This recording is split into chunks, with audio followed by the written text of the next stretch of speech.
1904-yil 9-fevral kuni 20-asr boshidagi yirik harbiy to'qnashuvlardan biri Rus-Yapon urushi boshlangan edi. 1,5 yil davom etgan bu urush Rossiya mag'lubiyati bilan tugaydi.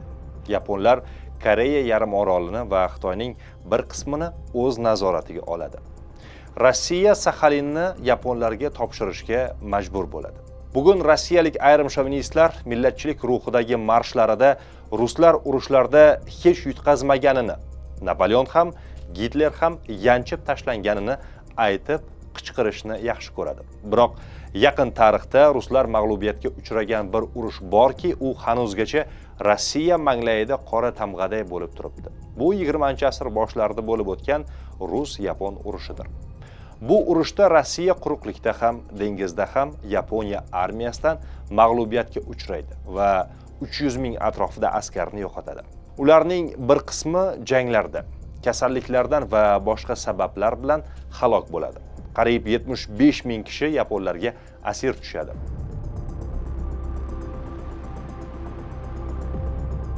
1868-1889 yillar davomida Yaponiyada imperator Mutsuhito tomonidan keng miqyosda islohotlar o'tkaziladi.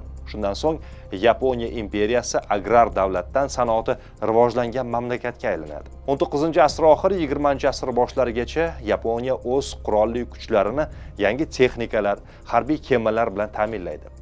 Natijada yaponlar qo'shni davlatlar Koreya, Xitoy va Rossiya mulklariga ko'z tika boshlaydi. Bu orada 1894-yil iyulida Yaponiya Xitoydagi Tsin sulolasiga qarshi urush boshlaydi va 9 oydan so'ng Yapon va Sariq dengizida to'liq hukmronlik o'rnatadi. Manjuriya va Shandun provinsiyasini, Penhu hamda Tayvan orollarini bosib oladi. Yaponiyaning bunday xatti-harakatlarini diqqat bilan kuzatib turgan Rossiya o'zining uzoq sharqdagi armiyasini kuchaytirishga kirishadi. Mintaqaga harbiy kemalar yuboriladi. Bundan tashqari 1896-yili Xitoy bilan do'stlik shartnomasi imzolaydi. Shartnomada agar yaponlar hujum qilgudek bo'lsa, tomonlar bir-biriga harbiy ko'mak berishi nazarda tutilgan edi. Xuddi shu shartnoma bilan Rossiyaga Manjuriya shimoli bo'ylab Vladivostokgacha temir yo'l tortishga ruxsat beriladi. Shuningdek, ruslar o'zi uchun muhim hisoblangan Port Artur va Dalniy portlari joylashgan Liaodun yarim orolini ham Xitoydan 25 yilga ijaraga oladi. Rossiya va Xitoy o'rtasidagi do'stlik shartnomasi Yaponiyada salbiy qarshilanadi. Yaponlar urushga tayyorgarlik ko'ra boshlaydi. Bu yo'lda ular 1902-yili Yaponiya Britaniya ittifoqini ham tuzadi.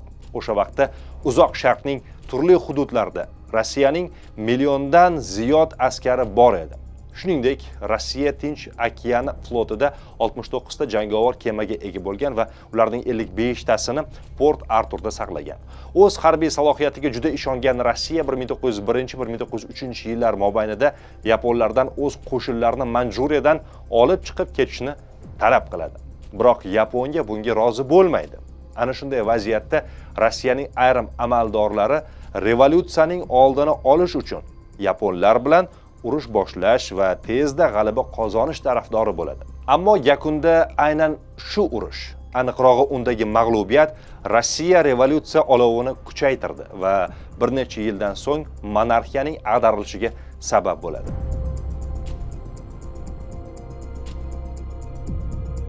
Bir 1904-yil 9-fevralga o'tar kechasi 8 ta yapon kemasi Port Artur portida turgan Rossiya harbiy kemalariga to'satdan hujum qiladi. Oqibatda ruslarning 2 ta kemasi safdan chiqadi. Yaponiya Rossiyaga qarshi urush boshlaganini rasman bir kun o'tib 10-fevralda e'lon qiladi. Janglar ikki yo'nalishda, dengizda va quruqlikda bo'lib o'tadi. Quruqlikdagi janglar asosan Koreya yarim oroli va Xitoy hududida kechadi. Yaponlarning Koreyadagi armiyasi 42 ming harbiydan iborat bo'lgan. Aprel oyining 2-yarmida yaponlar Liaodun yarim oroliga 50 ming kishilik armiyani tashlaydi. May oyi oxirida ular Port Artur va Rossiyani bog'lovchi temir yo'lni to'sib qo'yadi. Shunda ruslar Port Arturga qo'shimcha kuchlarni jo'natish imkoniyatidan mahrum bo'ladi. May oyida yaponlar Dalniy portini qo'lga kiritadi.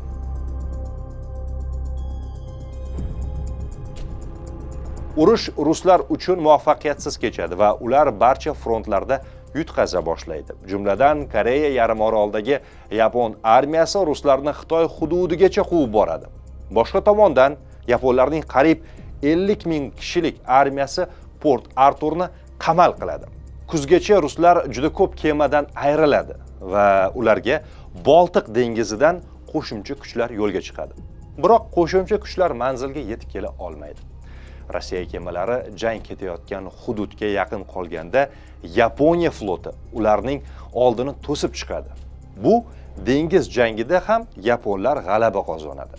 Rus-Yapon urushidagi eng yirik jang 1904-yil avgustda Leoyan shahri yaqinida bo'lib o'tadi. Unda ikki tomondan 254 ming harbiy qatnashadi. Bu jangda ham yaponlar g'alaba qozonadi. Yaponlar 1904-yil noyabrda qattiq janglardan so'ng Port Arturni ham egallaydi. Bu yerda bo'lib o'tgan janglarda ruslarning bir necha qo'mondoni halok bo'ladi. Port Arturning boy berilishi Rossiya armiyasining umumiy mag'lubiyatini tezlashtiradi. 1905-yil yanvar-fevral oylarida yaponlar yana bir qancha janglarda g'alaba qozonadi. Jumladan, fevralda Mukden shahri uchun janglar bo'lib o'tadi. Bu jangda Rossiya tomonidan 280 ming, Yaponiyaning esa 270 ming askari ishtirok etadi. Yaponlar bu jangda ham g'alaba qozonadi. Janglarda Rossiyaning qariyb 90 ming, yaponlarning salkam 80 ming askari safdan chiqadi. Dengiz janglari ham yaponlar ustunligida o'tadi. 1905-yil iyul oyi boshlarida ular Saxalinga qo'shin tushiradi. Ruslar bu yerda ham tuzukroq qarshilik ko'rsata olmaydi. 31-iyul kuni Saxalin general gubernatori Mikhail Lyapunov yaponlarning taslim bo'lish haqidagi talabiga rozi bo'ladi. 1905-yil avgustida vaziyat Rossiya uchun nihoyatda yomon ko'rinishga keladi. Bu paytga kelib ruslar barcha frontlarda va dengizda mag'lubiyatga uchrab bo'lgan edi. Ana shunday vaziyatda ruslar sulhga rozi bo'ladi va AQSh prezidenti Teodor Ruzveltdan vositachi bo'lishni so'raydi. Ungacha yaponlar 2 marta sulh taklif etgan, biroq Rossiya tomoni rozi bo'lmagandi. 1905-yil 5-sentyabr kuni AQShning New Hampshire shtatidagi Portsmouth shahrida Rossiya va Yaponiya o'rtasida sulh imzolanadi. Bu sulh tarixga Portsmouth tinchlik kelishuvi nomi bilan kirgan. Kelishuvga ko'ra Rossiya Koreya yarimorolini Yaponiya mulki deb tan oladi. Avvalroq Port Artur hamda Dalniy portlari va ular joylashgan Leodun yarim orolini 25 yilga ijaraga olganlik haqidagi Xitoy-Rossiya shartnomasini bekor qilishga rozi bo'ladi. Shuningdek, yaponlar Vladivostok va Manjuriyani o'zaro bog'lovchi Rossiyaga tegishli bo'lgan Sharqiy Xitoy temir yo'l tarmog'ini ham tortib olishadi. Yana ruslar Saxalin orolining asosiy qismini Yaponiyaga topshiradi. O'shanda tomonlar o'rtasida vositachilik qilgan va Portsmutdagi uchrashuvni tashkillashtirgan AQSh prezidenti Teodor Ruzveltga o'sha yili Nobel tinchlik mukofoti topshiriladi.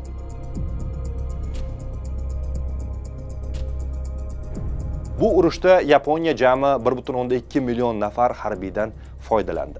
Yo'qotishlar quyidagicha bo'ladi. Halok bo'lganlar 50 ming atrofida, yaralanganlar 170 mingdan oshiq. Yaralanganlar orasidan halok bo'lganlar 11,5 ming. Turli kasalliklardan vafot etganlar 22-28 ming atrofida. Asirga tushganlar soni 2,3 ming atrofida. Umumiy yo'qotish 58-86 ming atrofida. Rossiya bu urushda 1,65 million harbiydan foydalandi. Yo'qotishlar quyidagicha bo'ladi. Halok bo'lganlar 34-52 ming atrofida. Yaralanganlar 150 mingdan oshiq. Yaralanganlar orasidan halok bo'lganlar 9,3 ming. Turli kasalliklardan vafot etganlar 10,5 ming atrofida. Asirga tushganlar soni 71 ming atrofida.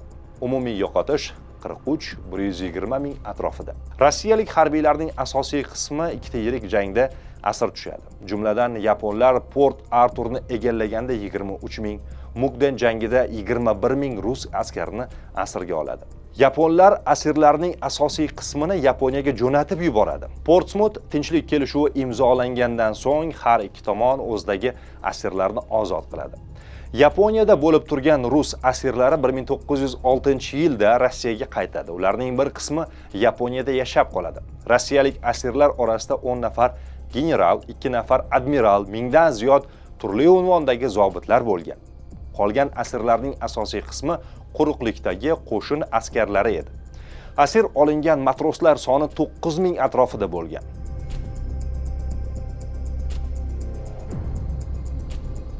Bu urushdan keyin Yaponiya harbiy tomondan ancha kuchaydi. Keyinroq 1930-yillar ikkinchi yarmi 1940-yillar boshlarida Xitoyning katta qismini, butun Janubiy Sharqiy Osiyoni egallaydi. Rossiya esa kuchsizlanadi va monarxiyaga qarshi harakatlar yanada avj oladi. Oradan 10 yil o'tgach inqilob sodir bo'ladi va Nikolay II taxtdan ag'dariladi. Aksariyat tarixchilar aynan shu urushdagi mag'lubiyat oxir-oqibat Rossiyada monarxiyaning qulashiga sabab bo'ldi deb hisoblaydi. Monarxiyaning qulashi qanday oqibatlarga olib kelgani barchaga ayon. Mamlakatda fuqarolar urushi boshlandi va oxir-oqibat hokimiyatni Lenin boshliq bolsheviklar egallab oldi. Keyinchalik Ikkinchi jahon urushida SSSR va Yaponiya yana to'qnashdi. Oxir-oqibat yaponlar yutqazdi. Sovetlar nafaqat Saxalinni qaytarib oldi, balki Kuril orollarini ham bosib oldi.